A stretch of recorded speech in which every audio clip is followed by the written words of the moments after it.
3 days in a row, Israelis killed. The first day, Gaza, people in Gaza, there was the first strike in which they said that, maybe 20 or so people were killed. Then there was another strike late yesterday. Then earlier today, there was more people, not strike, but more people getting killed. So these guys, it seems like the IDF, the Israeli forces, are killing people with impunity.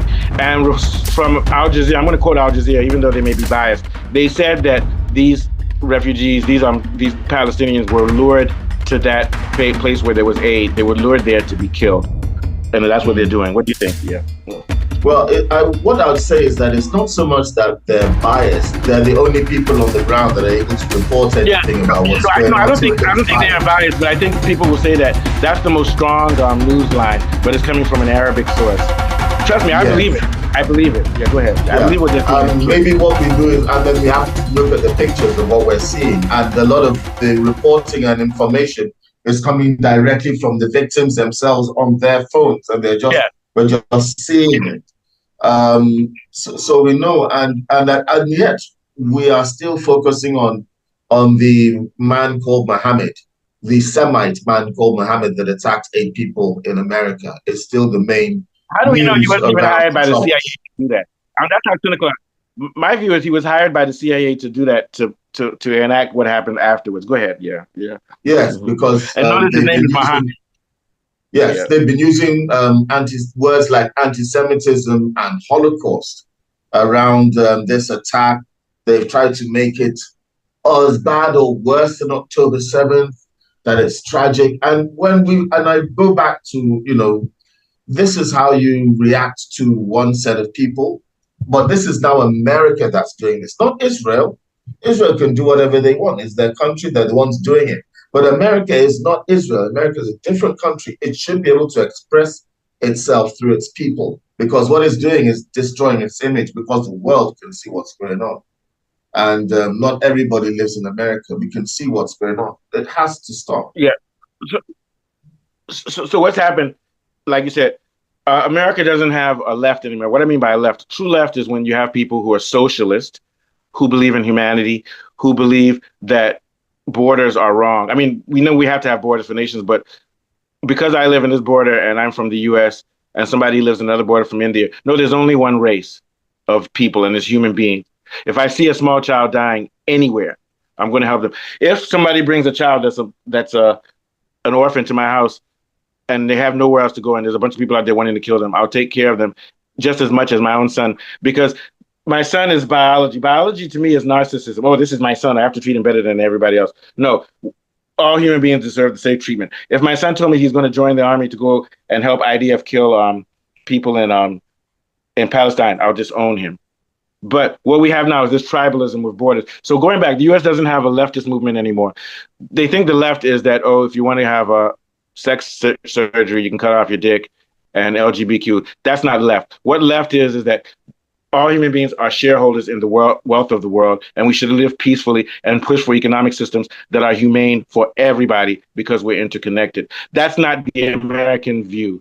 And it was destroyed. America was like that in the 60s. They killed Malcolm X. They killed Martin Luther King. They killed Kennedy's brother. They killed Kennedy. In Africa, they killed Lumumba. They killed Kwame Nkrumah. They said he was poor. They killed Thomas Sankara. They killed Steve Biko. So what happened is that there was a movement in the world in the 60s and 70s in which human beings were moving towards peace, but the CIA killed all of them. Then they bring in racial tension, they cause wars, they bring in Zionism. So what's happening is that America no longer has a revolutionary spirit. They killed everybody. They killed the Black Panthers. And all these guys were not violent. Black Panthers were not violent. All they were pushing for was peace and acceptance of different cultures and an economic system which doesn't exploit the earth, but which uses the earth responsibly for our ecology, for all of us to be fed. That's the problem. So we don't have a revolutionary movement in America. And also the American government has shadow governments, CIA controlling things. So the American people have given up hope. They're myopic and cynical and like, well, there's nothing I can do except for take care of my family. So there ain't nothing else I can do. Americans still have good hearts, but they're so programmed and defeated mentally that there's nothing they can do. Even in Paris, if you do any little small thing, people riot in the streets. That's a good, healthy spirit. But I think that in places like France and Europe, which are a lot more leftist than America and ideological, the young people need to shut down their government to stop them from what they're doing to kids in Palestine, kids in Congo, Black kids all over the world. What do you think? Yeah. Well, the cost of electioneering in America is so expensive that you just can't have idealistic people take control of government. And America has a one-party state, and I'll say that it has divided itself on a ruse in order to create what you said. I'm almost repeating what you said, a leftist system, but not talking about socialism and communism, but talking about exactly what you said is all those other things that are basically vile to regular conservative-minded society. They've now bunched that up with the far right. So the far right has now claimed to be the family of traditional values. And that traditional values is not supposed to be an issue between left and right. That's the first problem. Sorry, let me cut in front of you. Perfect example. Russia was a communist country, but communism was a matriarchal traditional movement too. China, communist. So you can still be traditional and have human values, but they're trying to make it sound like the right is anti-human. Sorry, continue. Yeah. Yeah, exactly. I mean, you don't see people running about living an LGBTQ lifestyle in communist countries. They're still living with traditional values. That's why they're left. Yes, but the American has separated different ideas of what is meant by communism and socialism and the left. And they put all these things that are basically, even most people will find repugnant. Yes, and a lot of people who are Westerners would be upset that people find those things repugnant. But let's be honest, most of the global South does not support LGBTQ lifestyle. Culturally, they don't, and they refuse to. But and also, I won't call it left. See, there's a difference between liberal and left. Liberal means loose social values. Left means carefully planned economy by the government for the country, for the world. That's actually what it means. Another reason I say it's a scam. Yeah, another reason I say it's a scam is that all the Democrat leaders, they're all oligarchs, just like the other side. They're not socialist leaders. They're all billionaires with flying jets, which means they're all part of the far right. And they all support imperialism. A facade. Yes, a charade. They all support imperialism. Have you noticed that there's no imperialistic socialist or communist country on earth? China is not an imperialistic nation. Russia is not an imperial. They don't have histories of imperializing. Now, I will say that Russia, the Soviet Union was built upon, they attacked some of the small areas like Kazakhstan, also China. So they're sort of imperialistically in their local region, but they don't spread it out to other continents. Yes, that's not just foreign policy. But when you look at domestic policy, that's why workers don't have rights. That's why you have to tip, because oligarchs are able to make sure that they don't pay their staff working wage. That's why you have to have a car in America. That's why school fees are so much more expensive. That's why you have to pay thousands of dollars for a hospital. That's why you don't have free healthcare. Man, you're making me want to buy an airplane to leave this country now. Because they say all those things are communistical, socialism, and evil.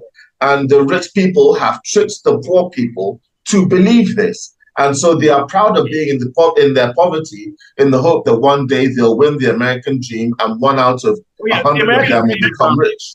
Yeah, the American dream, like you said, is individual. It's like, I'm going to get rich or die trying, basically. Yeah, and 1 out of 1,000 or 1 out of 100 become very rich. Yeah. Everybody else. I'm leaving this country. I'm leaving in the next 2 years. I'm leaving in the next 2 years. I'm serious. I'm leaving. It's once my son turns 18, because I can't live like this. Living here is like being dead as soon as you were born. You understand what I'm saying? Yes, that's why Russia and China had to take away the oligarchs from controlling their governments. America has not been able to remove oligarchs from controlling its government. Same problem that Nigeria has. I didn't realize that America had that problem until I now saw the Obamas and the Clintons flying around in private jets, and they're supposed to be Democrats. Those are not Democrats. Those are not socialist principles at all. I'm going to say that if America changes, it's not going to be political. There's going to have to be a mass people's revolution. Like, people don't realize this. In the 1880s, there was it was called the People's Union in America, something like that. It was a group of people. It wasn't governmental, but it was based on disruption, like strikes, social disobedience and stuff. But the government killed them all out. And also in the 60s and 50s, they were executing communists in America in the 50s and 60s. Yeah. Yes, the kind of person that can do well in an election now is a social media, a team of social media influencers get together, and they try to take up 50 states, so they can put somebody up in every state, and also someone up in Congress. Because the problem is that Yeah, They can do it a lot cheaper I think that's than going to the happen in Africa. traditional way. I think it's going to happen in Africa, but in America, social influencers, the videos they do, they just show how big their ass is or dumb shit. So the American kids are dumb. Yeah, I know. But They're they dumb. reach a large audience. Yeah, So but the problem is when they're you're reaching. trying They're to campaign, dumb. Yeah, the problem. So it's an um, educational problem now. If we had kids, because American kids don't know anything about the world, they don't know anything about socialism.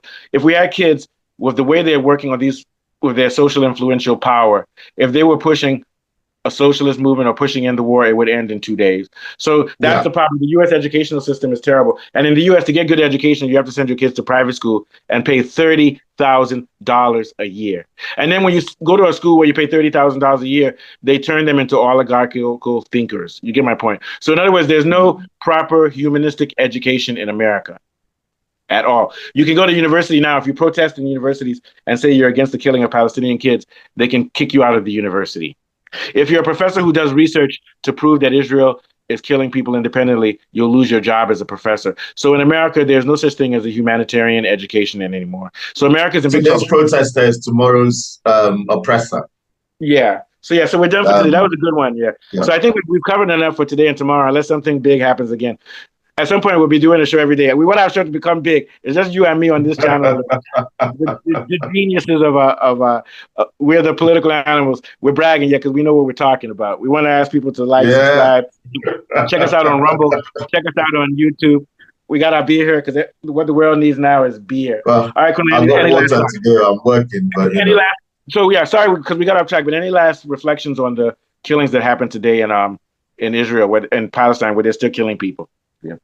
Yes, the killings go on, very disturbing. Another 27 dead I saw in the news today, killed whilst going to get aid, food aid. Yeah.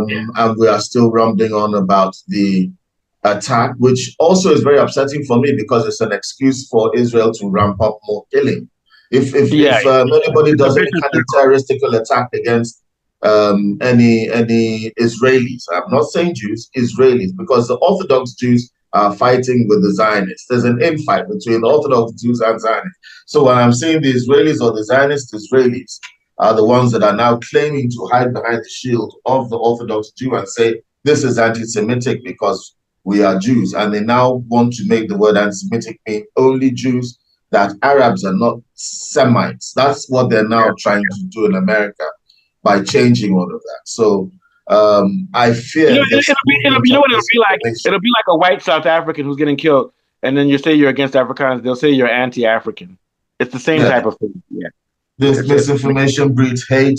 Hate breeds motivation to kill. Motivation to kill breeds violence. Violence breeds killing, and it becomes more and more of a mindless cycle of violence. And before you know it, the youth generation is being shredded to pieces in blood.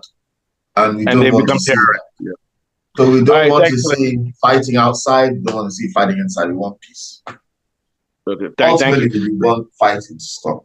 No, that's actually what we want. We want peace all over the world. We want the killing to stop. Everywhere. Because it has to stop, because it's doing damage to the collective psyche of the human consciousness. It's doing damage to all the amount of effort to raise one child in your womb for 9 months. Now. I'm 50 myself. I'm actually happy that I'm 50 because I don't want to see what the world is going to be like 50 years from now. I'm serious. This is terrible what we're doing to our world. And we're going to see the consequences.